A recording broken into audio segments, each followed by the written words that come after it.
Good morning, and may the 4th be with you, all you magnificent melon heads out there. Today is Thursday, May 4th, 2023. Man, a lot has happened since we last spoke. Last night, yesterday afternoon, the Federal Reserve hiked interest rates by 1/4 point. Sure, raise interest rates into a bank run. What's the worst thing that could happen? And it's all right, everybody. It's okay because Jerome Powell reassured us once again that the banking system was strong. And surely that would age well, right? Don't call me Shirley. Just minutes later, as soon as he's done talking, stock in Pacific Western or PacWest Bank begins to absolutely plummet. At one point last night, down over 57%, down a little bit less than that right now. But yet another regional bank is teetering on the cliff right now. First, PacWest Bank, I'm sorry, I almost said First Republic. PacWest Bank has been trying to reassure everybody that all is well and that the deposit flight has stopped. That's not really having any effect on the stock right now. It's probably been halted in the few seconds since the market has opened. And we've got other banks, other regional banks down double digits on the same news. So it looks like the banking crisis continues. Go figure, you raise interest rates when banks are already dying from raising interest rates and more banks die. It's amazing how that works. And of course, elsewhere this morning, we've got Toronto Dominion, TD Bank, big Canadian bank, announced they are canceling their plans for a $13 billion merger with First Horizon Bank. And everybody's saying, well, it must be because of regulatory difficulties with the Canadian government. Do you think maybe this has something to do with TD realizing, hey, guys, if we don't buy this bank right now, we can probably buy it for a whole heck of a lot less in a few weeks after Jerome Powell and Jamie Dimon are done killing all these little banks? Why pay $13 billion for First Horizon Bank when you can get it for a lot cheaper after everything fails? So that merger breaking up is just another indicator of weakness going on in the regional banking sector. And of course, investors are looking for some safe place to park their money. And lo and behold, we've got gold made an all-time high very briefly last night of $2,082. It's back below that right now, but still the shiny is looking pretty good. Now, any given day, when you've got multiple bank failures and a big deleveraging about to happen, you would think the price of gold would be falling because when banks fail, money is destroyed, debt defaults, and when money supply shrinks, the price of assets falls. But the Fed and the Federal Home Loan Banks and the Department of the Treasury and the FDIC, they're not letting that happen. They're creating all these cockamamie schemes in order to keep the asset bubble inflated. All of these things are very inflationary, and so asset prices are not falling, and gold is rising. The Bank Term Funding Program, all the loaning from the discount window, the Fed Home Loan Banks, guarantees against future losses footed by the taxpayer, penciled into this JP Morgan deal for First Republic. These are all future dollars being used to prop up the present value of the assets on these banks' balance sheets.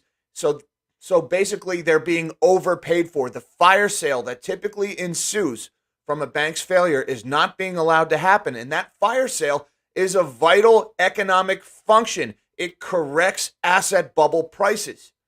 And they're not letting it happen, and so they're keeping the asset bubble inflated. And that is why gold is running. It's off to the races. And with that, we are going to shrink my big melon of a head, and let's see what's going on in markets this morning. S&P 500 down marginally about 12 points or 0.3% at 4,078. The Dow Jones is at 333, a lot of threes, down 80 points or 0.24%. And the NASDAQ leading the way lower, down 0.4% or 47 points at 11,980 this morning. We have got the U.S. dollar is all over the place this morning. The DXY currently at 101.42, up about 8 basis points, still in that 101 to 102 range where it's been for the better part of a month and a half. Looking over at the bond market, it looks like we got mostly lower yields today, a little bit higher on the super long end of the curve, but the 10-year is currently at 3.39, essentially flat. 1-month Treasury yielding 4.54%, which is considerably lower than the Fed's overnight rate that they just raised to 5%. That's interesting. Looking over at the commodity space, gold, there it is, folks, $2,042, just off its highs of $2,082 that it hit last night, which would be an all-time high, up about $5 this morning. Silver is at $25.85, up about 17 cents or 0.66%. Platinum and palladium both pretty much flat for the day. And WTI crude oil taking a break from the sell-off, currently at $68.72, up about a dime today. And check out the gold chart. There it is. You see the wick in that candle right there. Hit about 2,082 last night during the mayhem that followed Jerome Powell's press conference. And I just want to zoom out on the chart because it looks like $2,000 is going to act as support. And you can see, folks, we have been at this level here, give or take a couple of bucks, once, twice, three times since the summer of 2020. Are we going to hit our head on this ceiling, or are we off to new highs? A lot of that is going to depend on what the regulators do. Are they going to allow the deleveraging to happen? Are they, as these banks continue to fail, and they will continue to fail, are they going to keep inflating away the losses? If that's the case, gold is going to rocket higher. If they decide to stop inflating away the losses, which is the right thing to do, of course, it's probably the last thing they'll do because of that, well, that would send asset prices, including gold, sharply lower. Let me know down in the comments, what do you think will happen here? I get the feeling the gold bulls are probably going to outnumber the gold bears in this case. But here is the story this morning. This one's in Barron's. PacWest stock falls further after attempt to calm market. Western Alliance and other regionals follow. This one is in Barron's. PacWest Bank plunged 40% in Thursday's pre-market after issuing a statement aimed at reassuring markets. On Wednesday evening, the regional bank said deposits were rising. The statement followed a plunge in the bank's stock price of as much as 55% in after-hours trading, following a report that the bank was weighing strategic options, including a sale. And, that last sentence there, a report that the bank was weighing strategic options, including a sale. If that sounds familiar, that is exactly what was said by First Republic Bank and by Silicon Valley and all the others that failed. So stop me if you've heard this one before. It was down 2% in Wednesday's trading session. Other regional lenders were also down. Western Alliance fell 17.8% in the pre-market. It also issued a statement Wednesday saying it hasn't experienced unusual deposit outflows in recent days and that its capital base remains strong. Yes, I keep hearing about how strong these capital bases are. And it looks like right now, PacWest is currently down 45% this morning at 352. And just to give you guys an idea, a few months ago in February, this stock was trading at just under $30, currently at $3.50. Regional banks just getting absolutely crushed this morning. And of course, when you see the price of banks falling all around you, it's a good time to cancel a deal to buy a bank. And that's exactly what TD Bank is doing right now. Why buy First Horizon when Jamie Dimon and Jerome Powell are going to make the price cheaper for you in a few weeks? TD Bank First Horizon agreed to terminate $13 billion merger. The Canadian lender says regulatory approval was in doubt. The deal's collapse comes with U.S. regional lenders under pressure. But it's some of the terms of this deal. Check this one out. The lender said in a statement Thursday that they entered into a mutual agreement. Yeah, it's not you, it's me. I just want to be friends. I'm sure it was a mutual thing. That's people who get dumped always say it was a mutual thing, don't they? They entered into a mutual agreement to terminate their 2022 merger. TD will make a $200 million cash payment to the Memphis-based First Horizon on top of the $25 million reimbursement due as part of the merger's agreement. So how bad does TD not want to buy this bank right now? Bad enough to give them $225 million to cancel the deal.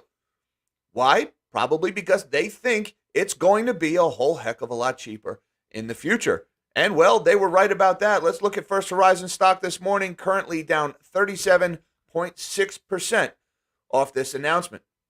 So the tumult in regional banks continues. Check out the KRE. This is the Spider S&P Regional Banking ETF, down another 5.3% this morning. Regional banks continue to get crushed. The Fed is driving consolidation in the banks. And look, folks, what's happening in regional banks right now, what is killing these regional banks? The big banks have the same problem. Unrealized losses from commercial real estate, from mortgage-backed securities and CMBS, and from U.S. Treasuries. The loans on their books are not worth as much as they say they're worth. So the big banks have the same problem. Now, the reason why this is working out in the favor of the big banks is because it's killing the little guys first, and the big banks step in, they gobble up the pieces of the little banks, they get a sweet deal, they get all kinds of guarantees from the government when they do that, And now, eventually, when this problem gets bad enough, the Federal Reserve is going to pivot and they're going to lower interest rates. When they lower the interest rates, all those assets that the big banks gobbled up for pennies on the dollar will go back up in value, and the big banks will be gargantuan as a result of it. So all this is happening right now. This is a policy-driven, top-down, mandatory consolidation in the banking sector. And while all the executives and all the regulators and the politicians are telling you, no, our banks are strong and everything. No, this is a controlled demolition and a takeover of the entire banking system by the big banks. You must understand that's happening. Now, if this goes on, if nothing changes, all these banks would be insolvent, including the big ones. But when they think enough of these small banks have died, the Fed will change course and the big banks will get even bigger. They'll come to the rescue once they are convinced that there's been enough consolidation in the sector. Also, for all of you, the dollar is dying folks out there, check out this deal. You know, the whole world does want to de-dollarize. We are seeing that there is an effort to de-dollarize, but they're finding that it's kind of hard to do that. Exclusive today in Reuters, India and Russia suspend negotiations to settle trade in rupees. India and Russia have suspended efforts to settle bilateral trade in rupees after months of negotiations failed to convince Moscow to keep rupees in its coffers, two Indian government officials and a source with direct knowledge of the matter said. With a high trade gap in favor of Russia, Moscow believes it will end up with an annual rupee surplus of over $40 billion if such a mechanism is worked out, and feels rupee accumulation is not desirable, an Indian government official who did not want to be named told Reuters. The rupee is not fully convertible. India's share of global exports of goods is also just about 2%, and these factors reduce the necessity for other countries to hold rupees. So Russia is not comfortable holding rupees and wants to be paid in Chinese yuan or other currencies, a second Indian government official involved in the discussion said. So it turns out de-dollarizing is easier said than done. Russia doesn't want to hold rupees. India doesn't want to hold yuan. So they have to settle on what are they going to settle their trade in. Right now, that is still dollars. So they want to de-dollarize, but they can't. Or at least it's not so easily done. And another one today, folks, we're seeing this trend. Shopify stock surges on surprise profit and plans to cut 20% of their staff in a sale of logistics business. We're not going to get too far into this article, but understand right now the stock market is rewarding handsomely any company that announces layoffs. And that is very bad news for the housing market. Why do I get housing market from Shopify? Because the missing ingredient of a housing crisis, of a major correction in home prices, is unemployment. When people lose their jobs, they become home sellers whether they want to or not. And right now, every time some company announces a series of layoffs, that company gets rewarded by the stock market. And well, if the stock market keeps rewarding layoffs, then we're going to get more layoffs as people want to raise their stock prices. And so more layoffs means more homes hitting the market and eventually a correction in home prices. And by the way, shout out to my buddy Brian, who told me a couple of days ago that he was buying calls in Shopify. And I tried to talk him out of it because I said, hey, man, we got this box thing going on and Amazon earnings warning about the retail. I said, it's probably not a good time to get into Shopify because all the economic indicators say retail shopping is in decline. Well, Brian went out and bought those calls anyway. And right now he is being rewarded handsomely. Shopify stock was up 17% pre-market. So congratulations, Brian, to that one. And thank you very much to Mike Binder from Robin RC and BatSafe. He says, good morning, Jack. It's going to get really ugly soon. Tools. Another mention of J Powell's tools. Yes, it is going to get very ugly soon, Mike. I agree. I mean, it's ugly already. You know, there's people are still out there telling us how good the economy is. Second, third, and fourth largest bank failures in U.S. history have all happened within the last 40 or 50 days. We had a GSIB bank and Credit Suisse go down. We've got more banks are on the fence this morning.